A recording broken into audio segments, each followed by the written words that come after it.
حدیث سنا کر وہ کہتے ہیں لو جی حضور کی حدیث آ گئی ہے اور اس تو کے گل کرو کیڑی کرنی اسی پھر کیڑی گل کری حضور نے فرمایا ہر نیا کام بدعت ہے، ہر بدعت گمراہی ہے اور ہر گمراہی جہنم میں لے جانے والی ہے۔ اب حضور کی حدیث آ گئی کہ ہر نیا کام بدعت ہے، اب یہ نیا کام تو ہے ہی نا، تو پھر بدعت ہوئی اور ہر بدعت گمراہی، تو یہ گمراہی ہوا، ہر گمراہی جہنم میں لے جانے والی۔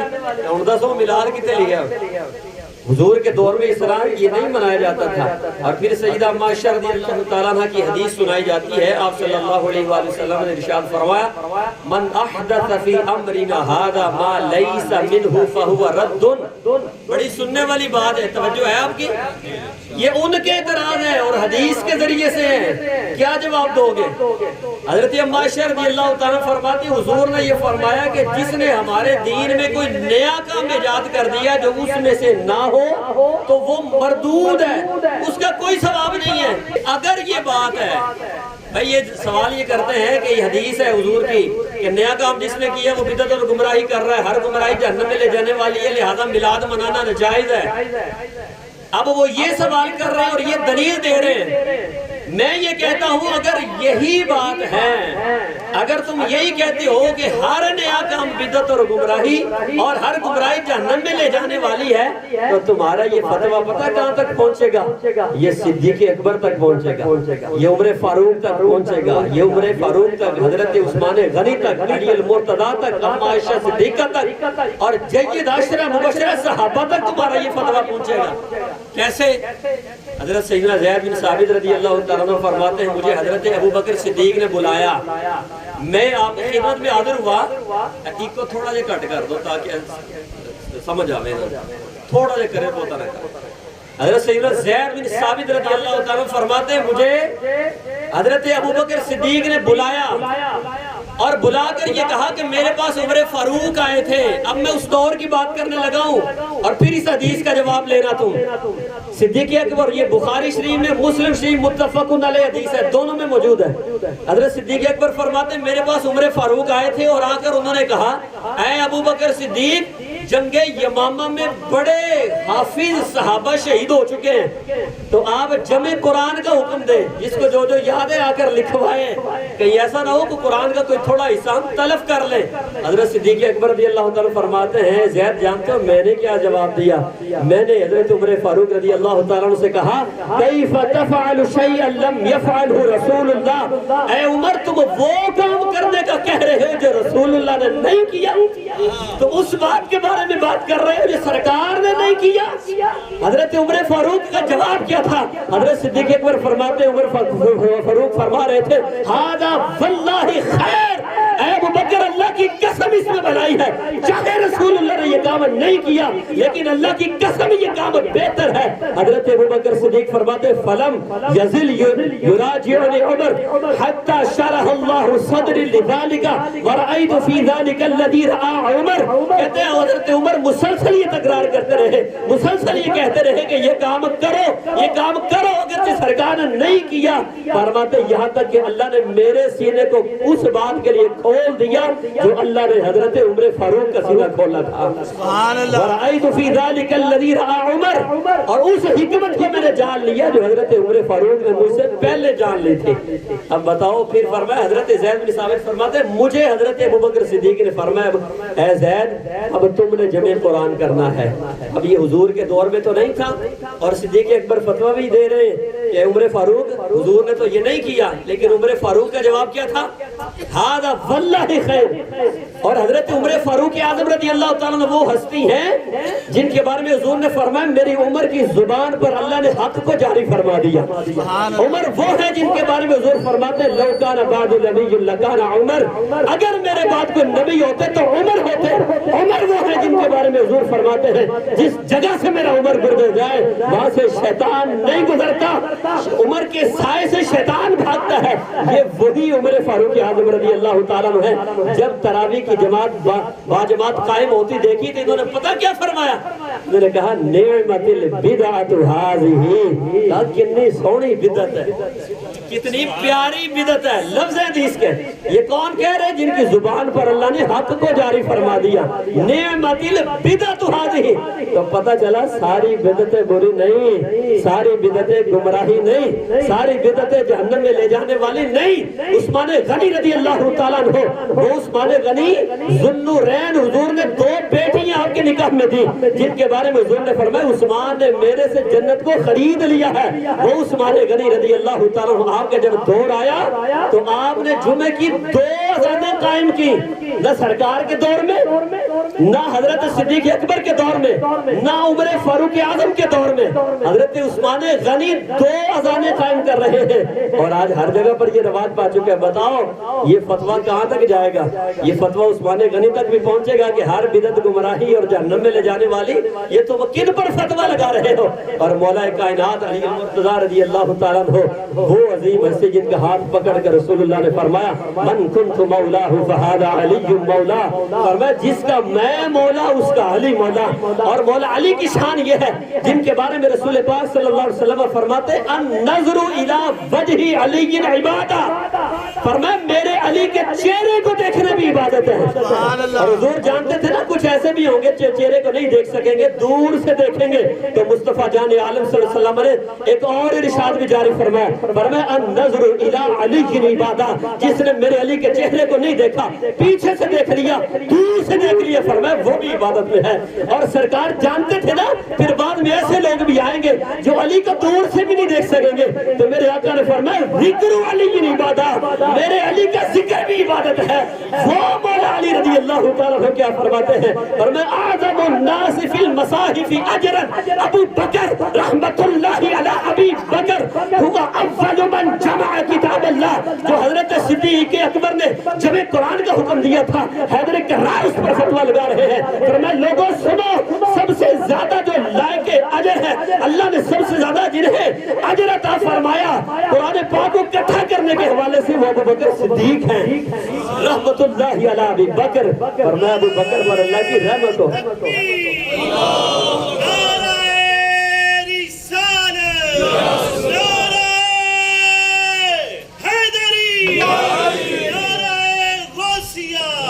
سرکار کی آمد, مکی کی آمد, مدنی کی آمد, مرحبا. عید میلاد النبی. ہاں جی, فتویٰ کتنے تک جانا ہے؟ اب جو حدیث جو حضور نے فرمائی جس نے نیا کام کیا گمراہی ہے اور جہنم میں لے جانے والی, ہونوں دا جواب سنو, ان تو ہمیں سمجھ آنی. علامہ بدر الدین عینی رحمت اللہ تعالیٰ علیہ شارح بخاری, انہوں نے جو اس کی شرح بیان کی حدیث پاک کے, اور امام شرف الدین نووی رحمت اللہ تعالیٰ علیہ جنہوں نے مسلم شریف کی شرح لکھی, انہوں نے 2 باتوں کا ذکر کیا, یہ ذہن میں بٹھا لو. اور یہ میں علل اعلان یہ چیلنج کر رہا ہوں, علل اعلان سب کو, کہ بدعت کی تعریف جو انہوں نے کی ہے وہی حق ہے, اس کے علاوہ جنہوں نے بدعت کی تعریف کی ہے وہ غلط ہے. میں چیلنج کر رہا ہوں, انہوں نے بدعت کی, یہ ایسے نہیں کر رہا میں حدیث پڑھوں گا, حدیث کا حوالہ دے کر کہوں گا, ایسے نہیں کہ جو مولوی صاحب نے اہمی آ کے چیلنج کر چھڑیا نا. حضرت علامہ بدر الدین عینی رحمۃ اللہ تعالیٰ فرماتے الاحداث فی امر النبی صلی اللہ علیہ وسلم هو اختراع الشیء بما لیس فیہ مما لا یوجد فی الکتاب والسنہ. فرمایا میں تمہیں بتاتا ہوں بدعت کی تعریف کیا ہے. یہ علامہ بدر الدین عینی رحمت اللہ تعریف کر رہے ہیں اور حدیث کے حوالے سے کر رہے ہیں, جو انہوں نے تعریف کی وہی حق ہے. کہتے ہیں حضور کے بعد جو فرمایا نا الاحداث کہ نیا کام, وہ کیا ہے؟ فرمایا اس سے مراد وہ نیا کام ہے جس کی اصل قرآن اور سنت میں موجود نہ ہو, جس کی اصل قرآن اور سنت میں موجود نہ ہو. اور امام شرف الدین نووی رحمت اللہ تعالیٰ آپ نے کیا لکھا, فرمایا لا توافق الشرع, وہ نیا کام بدعت اور گمراہی ہے جو شریعت کے موافق نہ ہو بلکہ مخالف ہو. یہ 2 باتیں ذہن میں رکھیں. اور یہ انہوں نے جو تعریفیں کی ہیں ایسا نہیں کر دی. اب میں تمہیں حضور کی حدیث پڑھ کے سنانے لگا ہوں. میرے آقا صلی اللہ علیہ وسلم, دیکھو نا, ایک حدیث پڑھ کے یہ فتویٰ جاری کر دیتے اور ساڑھی عوام کے لو جی حدیث آگئی غلط ہو گئے, حضور کی حدیث آگے اب کیا بات کریں. لیکن دوسری حدیثوں کو جب تک مد نظر نہیں رکھیں گے تب تک مسئلہ حل نہیں ہوگا. یہی تو وجہ فساد برپا ہو رہے ہیں, فتنے ہو رہے ہیں. جس کا دل چاہتا ہے اٹھ کے فتویٰ لگا رہا ہے، تو کسی پر بہت بال کر رہا ہے، کسی پر بات کر رہا ہے، کسی کو پتہ نہیں علم کا، دیگر جو حدیثیں ان پر نظر ہی نہیں ہے۔ رسول پاک صلی اللہ علیہ وسلم نے اس کی کاٹ فرمائی کہ تم جو یہ سمجھ رہے ہو نا کہ ہارن آقامی گمراہی ہے، اور تم نے میرے اس بات کا مطلب اور ہی لے لیا۔ حضور نے فرمایا من سن فی الاسلام سنتا حسنۃ فلہ اجرھا واجر من عمل بها بعدہ من غیر ان ينقص من اجورہم شیء۔ یہ حضور کا فرمان ہے، کریم آقا فرما رہے ہیں جس نے اسلام میں کوئی اچھا طریقہ رائج کیا۔ حضور جانتے تھے نا بدعت کے فتوے لگائیں گے، میلاد کو بدعت کہیں گے، فرمایا جس نے اسلام میں کوئی اچھا طریقہ رائج کیا، فرمایا جس نے رائج کیا ہے اللہ اس کو ثواب عطا کرے گا۔ یہ نہیں فرمایا کہ جہنم سے جائے گا، بدعت کر چھڑی ہے تو نیا کام کر چھڑیا، فرمایا اللہ اسے اس کا اجر عطا فرمائے گا۔ اور اتنا نہیں فرمایا وَأَجْرُ مَنْ عَمِلَ بِهَا بَعْدَ، جو بعد میں اس پر عمل کرے گا اللہ اسے بھی اس کا اجر عطا فرمائے گا۔ اور جتنے بعد میں عمل کرنے والے ہیں جتنا اجر اللہ انہیں عطا کر رہا ہے، اس ایجاد کرنے والے کو سب کے برابر عطا فرمائے گا۔ تو یہ جس نے، اچھا میں یہ بات کروں، یہ مجھے بتاؤ ایمان سے، میلاد منا رہے ہیں ہم، بھائی اس میں کیا ہوا؟ نعتیں پڑھی، بتاؤ کہ یہ قرآن و سنت کے مخالف ہے؟ اچھا اب اس سے پتہ چلا کہ ہر نیا کام بدعت نہیں، جو یہ کہتے رہے کہ بدعت ہے تو گمراہی ہے۔ حضور نے فرمایا جس نے اچھا طریقہ رائج کیا اس کے لیے اس کا اجر ہے۔ اب میں کہتا ہوں حضور کے دور میں چلو یہ نہیں تھا اس طرح، اگر بالفرض یہ نہیں تھا، کروڑوں رحمتیں ہوں اس بندے پر جس نے یہ طریقہ رائج کر دیا۔ گھر گھر میں حضور کا میلاد، لاکھوں جگہ حضور کا ذکر، لاکھوں جگہ حضور کے تذکرے، لاکھوں جگہ حضور کی نعتیں، کوئی بیٹھا حضور کے عشق میں رو رہا ہے، کوئی جھوم رہا ہے حضور کے عشق میں، کس کا ایمان وجر میں، کروڑوں رحمتیں اس بندے پر جس نے یہ رائج کر دیا ہے۔ اس لیے کہ حضور نے فرمایا کہ جس نے اسلام میں اچھا طریقہ رائج کیا اس کے لیے اس کا اجر ہے۔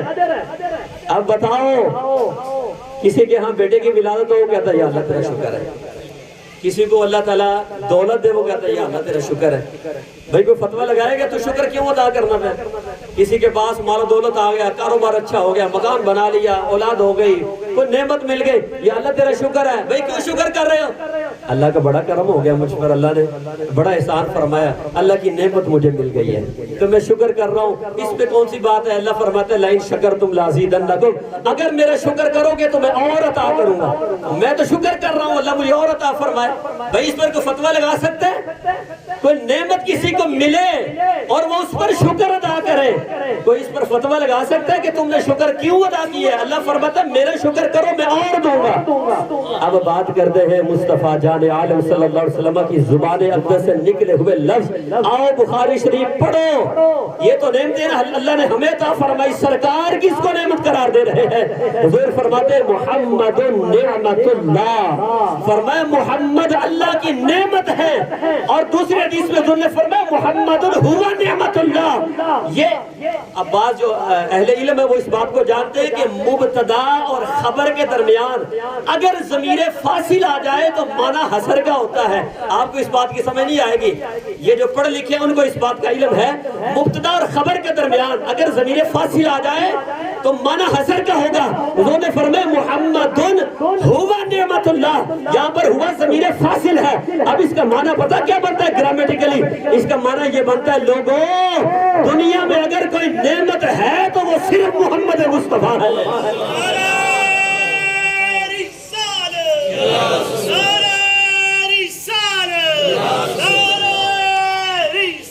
اب تم اس نعمت پر رب کا شکر ادا کر دو، یا اللہ میری اولاد دی تیرا شکر ہے۔ حضور فرماتے محمد ہوا نعمت اللہ، حسر کر دیا، فرمایا محمد ہی اللہ کی نعمت ہے جو سب سے بڑی نعمت عظمیٰ ہے۔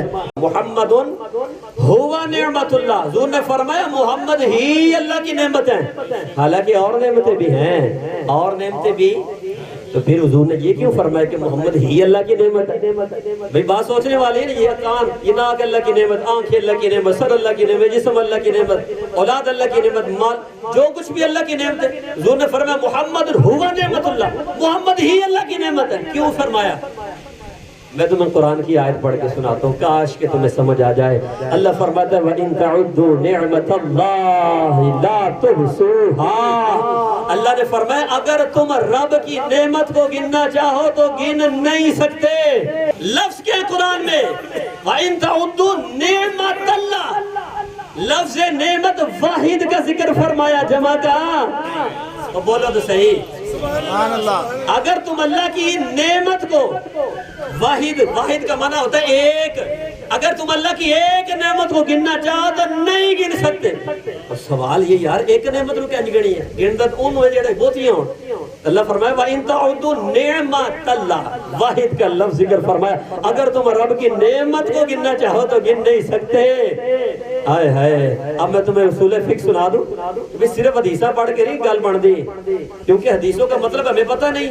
یہاں پر اصول کون سا لگ رہا ہے ہمیں پتہ نہیں ہے. یہاں پر نحوی قاعدہ کون سا لگ رہا ہے ہمیں پتہ نہیں. ایسے ترجمہ پڑھ کے فتوے دینے. آج دیکھو نا ایٹ چکو تو مفتی اپنے ہی فتوے لائے پھر دا. اس طرح ہی نا. اللہ اکبر. حالانکہ رسول پاک صلی اللہ علیہ وسلم نے فرمایا من کذب علی متعمدا فلیتبوأ مقعدہ من النار. جس نے مجھ پر جان بوجھ کے جھوٹ باندھا وہ اپنا ٹھکانہ جہنم میں بنا لے. اب قرآن کہتا ہے ایک نعمت کو گننا چاہو تو نہیں گن سکتے. بھئی ایک تو ایک ہوتا ہے، اس میں گنتی کا معنی ہی کیا ہے؟ اس میں گنتی آتی ہی نہیں ہے. تو اصول فقہ تمہیں بتا دوں. اصول فقہ کہتا ہے المطلق ینصرف الی الفرد الکامل. تمہیں ساتھ ساتھ اصول بھی بتا دوں. جب کسی چیز کا مطلق ذکر کیا جائے نا ایک چیز کا، تو اس کا فرد کامل مراد ہوتا ہے. اس کا فرد کامل یعنی سب سے کامل، تام، اکمل و اتم جو چیز اس میں ہوگی وہی مراد ہوگی، ساری مراد نہیں ہوگی. اب یہاں پر لفظ نعمت واحد کا ذکر ہے تو فرمایا وہ کون سی نعمت ہے جس کے کمالات گنے تو گن نہیں جا سکتے، جس کے فضائل شمار سے باہر ہے. فضائل و کمالات بیان کرتے رہے کوئی کر نہیں سکتا. تو حضرت سید امام سہل بن عبداللہ تسری رضی اللہ تعالیٰ عنہ ہم نے قلم اٹھایا، فرمایا نعمتہ بمحمد، وہ ہستی مخلوق میں ایک ہی ہے کہ جس کے فضائل اور کمالات بیان کرتے رہو تم کر نہیں سکتے، شمار نہیں کر سکتے، شمار سے بہت ہے. فرمایا اس نعمت سے مراد محمد مصطفیٰ کی نعمت ہے. سبحان اللہ. اب جبکہ وہی نعمت پتہ چلا محمد ہوا نعمت اللہ کا معنی کیا ہے. حضور نے فرمایا محمد ہی اللہ کی نعمت ہے. اب اس کا معنی پتہ چلا کہ یہ ساری نعمتیں حضور کے صدقے ہیں. اللہ فرماتا ہے انی خلقت الخلق لیعرفہم منزلتک وکرامتک عندی لولاک لما خلقت الخلق. فرمائے محبوب انی خلقت الخلق، میں نے یہ کائنات بنائی. مقصد بھی رب نے بیان فرمایا. فرمایا اس کی وجہ یہ ہے اے محبوب آپ کی شان کیا ہے، آپ کا مقام کیا ہے، میں ان لوگوں کو بتانا چاہتا ہوں. لولاک لما خلقت الخلق. اور اے پیارے اگر آپ نہ ہوتے تو میں کائنات کو پیدا ہی نہ کرتا. سبحان اللہ. ساری نعمتیں حضور ہیں تو ہیں، اس پر ہم شکر ادا کیوں نہ کریں. آج ہم حضور کی آمد کا شکر ادا کرنے کے لیے بیٹھے ہیں. اور بدعت اور شرک کا فتویٰ لگانے والوں یہ تو بڑا اچھا عمل ہے، حضور کا ذکر کر رہے ہیں. کہاں یہ شریعت سے ٹکرا رہا ہے؟ کہاں یہ لا توافق الشرع شریعت کے مخالف کہاں پر ہے؟ کہاں اس کی نظیر قرآن و سنت میں نہیں؟ حضور کا ذکر کرنا قرآن و حدیث میں نہیں؟ کیا اللہ نے حضور کا ذکر نہیں فرمایا؟ کیا سرکار کی نعتیں صحابہ نے نہیں پڑھی؟ کہ اللہ نے حضور کی نعت خانی نہیں فرمائی؟ یقیناً فرمائی. رب نے جیسی مدح سرائی فرمائی ہے. سرکار اللہ جب فرماتے ہیں اے رضا خود صاحب قرآن ہے جب مداح حبیب تجھ سے کب ممکن ہے پھر مدحت رسول اللہ کی. اور یہ عمل اتنا اچھا ہے نا، اتنا اچھا. آپ لوگ بیٹھے ہو نا، میں آپ کو خوشخبری سنانے لگا ہوں اور اپنے پاس سے نہیں سیاست تک یہ حدیث پڑھنے لگا ہوں. امید ہے کہ آپ کے مرجھائے چہرے کھل اٹھیں گے. ہم حضور کی آمد کا شکر ادا کریں. یا اللہ تیرا شکر ہے. سارے کہو یا اللہ تہاڈا شکر. ساڈے سرکار تو سانو عطا فرما چھڑے. او جس کی امت میں شامل ہونے کی دعا موسیٰ علیہ السلام کی، یا اللہ سانو بن مانگے عطا کر چھڑے. اتنا شکر. کریم آقا صلی اللہ علیہ وسلم مسجد میں تشریف لائے. صحابہ کرام یوں بیٹھے ہلکا بنا کر جیسے آپ بیٹھے ہوئے نا. صحابہ کرام بیٹھے ہیں. بھائی سمجھ آ رہی ہے؟ سبحان اللہ. تھوڑا مسکرا دو، حضور کا میلاد ہے. سبحان اللہ. چھڑ دو یار گھر دی پریشانی ہے، حضور کا میلاد ہے. مسکرا کے بیٹھو، تھوڑا چھڑو. مجھے مسکرا دو یار، کوئی گل چھڈو. گھر دی بیوی دی ٹینشن چھڈو، اولاد دی ٹینشن چھڈو. بلا دی کئی نوں ٹینشن ہے، انہاں بل آ گئے کی بنے گا. چھڑ دو. آج دی رات حضور دے ذکر واسطے خوش ہو کے بیٹھو. صحابہ بیٹھے ہیں، خوشی کا عالم ہے. حضور تشریف لے آئے اور کریم آقا صلی اللہ علیہ وسلم نے پتہ کیا فرمایا؟ فرمایا ما اجلسکم، اے صحابہ کیوں بیٹھے ہو؟ تمہارے بیٹھنے کا مقصد کیا ہے؟ اب صحابہ نے پتہ کیا کہا؟ کہنے لگے ندعو اللہ ونحمدہ علی ما ہدانا لدین دیننا ومن علینا بکا. سیاستہ میں حدیثیں موجود ہیں. صحابہ نے کہا یا رسول اللہ صلی اللہ علیہ وسلم ہم یہاں پر بیٹھے ہیں کہ اللہ کو یاد کریں اور جو اللہ نے ہمیں دین اسلام کی ہدایت دی اس پر رب کا شکر ادا کریں, اور کس کام پر؟ یا اللہ یا رسول اللہ آپ کو بھیج کر جو رب نے ہم پر احسان فرمایا اس کا شکر ادا کرنے بیٹھے ہیں. ارے حضور کی آمد کا شکر ادا کرنے بیٹھے ہیں. اب حضور نے قسم ان سے لی. حضور کیا حضور کو نہیں پتا کہ یہ سچ بول رہے ہیں کہ جھوٹ بول رہے ہیں؟ کسی کی مجال کیا کہ حضور کے سامنے جھوٹ بولے؟ میرے کریم آقا صلی اللہ علیہ وسلم نے ارشاد فرمایا اللہ ما اجلسکم الا لذالک, فرمایا صحابہ مجھے قسم دو, قسم کھا کے کہو کہ ہم اسی کام کے لیے بیٹھے ہیں. حالانکہ حضور کو پتا ہے کہ ماجرا کچھ ہو رہا ہے. جبریل حضور کی بارگاہ میں آ چکے ہیں. فرمایا قسم دو کہ اسی کام کے لیے بیٹھے ہیں. صحابہ نے کہا اللہ ما جلسنا الا لذالک, یا رسول اللہ اللہ کی قسم ہے اور کوئی کام نہیں ہے, آپ کی آمد پر رب کا شکر ادا کرنے کے لیے بیٹھے ہیں اور کوئی کام نہیں ہے. میرے کریم آقا صلی اللہ علیہ وسلم نے فرمایا لم استحلفکم تہمۃ لکم, فرمائے صحابہ میں تم پر تہمت نہیں لگا رہا, اس لیے میں نے تم سے قسم نہیں لی کہ مجھے یقین نہیں تھا کہ تم سچ بول رہے جھوٹ بول رہے ہو. فرمایا نہیں, اتانی جبریل فاخبرنی ان اللہ تعالی یباہی بکم الملائکہ, فرمایا ابھی جبریل میرے پاس آئے تھے اور انہوں نے آ کر مجھے کہا ہے رب کا پیغام لے کر آیا ہوں. یا رسول اللہ رب فرماتا ہے آپ کے صحابہ جو آپ کی آمد پر رب کا شکر ادا کر رہے ہیں, اللہ فرشتوں کے درمیان اس عمل پر فرشتوں کے درمیان فخر فرما رہا ہے. سبحان اللہ. اور بھائیو تم کرنے بیٹھے ہو نا شکردار, رب اتنا خوش ہے کہ اس کام پر رب فرشتوں کے درمیان فخر فرماتا ہے. سبحان اللہ. اللہ تعالیٰ ہمیں سمجھنے کی توفیق بخشے. اور اس پر میں ایک چھوٹی سی آخری بات کرنے لگا ہوں کہ جو میلاد پر جو اعتراضات ذہن میں آتے ہیں اس پر الحمدللہ مدلل کتاب میں نے لکھی ہے جس نے میلاد پر اعتراضات کے جوابات, آپ کو یہاں سٹال بار لگے گا مل جائے گی. اس پہ جتنے اعتراضات ہیں قرآن و حدیث سے میں نے الحمدللہ ان کو ثابت کیا. اور حال ہی میں میری ایک کتاب شائع ہوئی ہے حسن مصطفیٰ اور لذت دیدار, اور اس میں میں نے حضور کا حسن بیان کیا, حضور کا حلیہ بیان کیا, سرکار کا چہرہ کیسا تھا, حضور کی زلف کیسے تھی, کان مبارک کیسے تھے, ہاتھ مبارک کیسے, پورا حضور کا حلیہ بیان کیا. وہ بھی آپ کو انشاءاللہ مل جائے گی. اور اسی طرح ایک کتاب شفا خانے کے نام سے ہے, تعویذات پر بھی لوگ کہیں وہ کہتے ہیں جی یہ جائز نہیں. قرآن و حدیث کی روشنی میں سرکار کے دور میں کیا تھا, کس طرح تھا, اور آگے اس کی پوری تفسیر 250 صفحات پر یہ مشتمل کتاب ہے, وہ بھی آپ کو مل جائے گی. ہم سے استفادہ حاصل کریں, اللہ عمل کی توفیق بخشے.